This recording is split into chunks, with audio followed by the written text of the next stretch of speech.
Can you see the Carl Pilkington radio shows coming back at any time? The thing is with that is, people ask me, like, and I do miss it, and I even now and again listen to some of the old ones. Did everyone hear that question? Is Karl Pilkington's our podcast coming back? I don't think it would work. I think Karl became my little public experiment. It was like a cross between...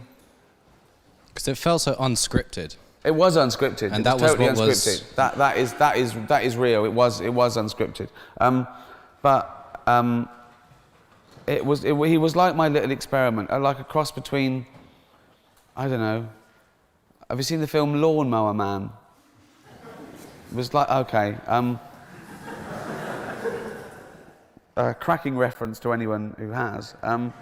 But I always thought that Karl was like, I'd found a 10,000-year-old caveman and shaved it, thawed it out, put clothes on it, and then tried to teach it sort of art and philosophy and science.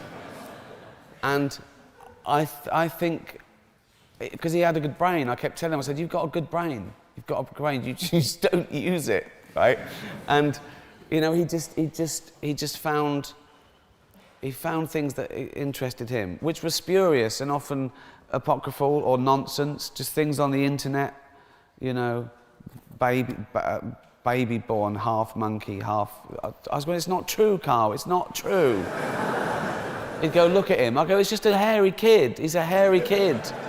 He's 100% human, he's got a lot of hair. It says here he's half monkey. It doesn't matter what it says there, Karl, it's not half monkey. But I think he became sort of a little bit more worldly wise.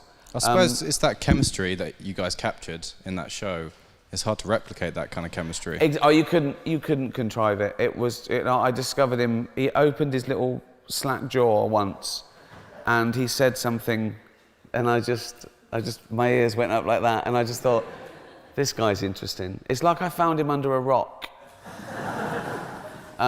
So I don't think it would be the same. I don't think it would be the same. He's sort of retired now. It doesn't matter how many times I re-listen to it. It's still golden. I listen to it about. People send me tweets of like clips, and I'd completely forgotten about them.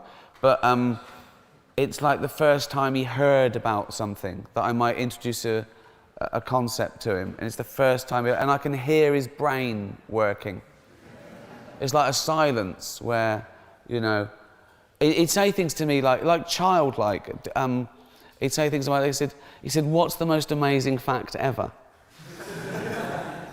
I go, what do you mean? He said, tell me something that'll blow my mind. I said, well, the nature of infinity is pretty amazing. I said, okay, here's one. I said, there are as many even numbers as even and odd numbers put together. He went, no.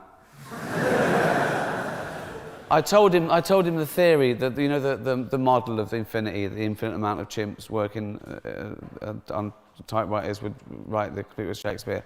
He wouldn't have that. He said, have they read Shakespeare? I went, that's nothing to do with it. I said, that's nothing to do with it, right? He'd go, I just don't think they do that. I go, no, no, take out cognitive reason. There's no choice. They've chosen monkeys to take out choice and reason. They're just hitting away like that, and he just couldn't get it. He couldn't get that it was a, yeah. So I think he's learned his lesson, and I think he's sort of content. I just don't think it would work now. Well, thank you, Ricky. Thank Cheers. you.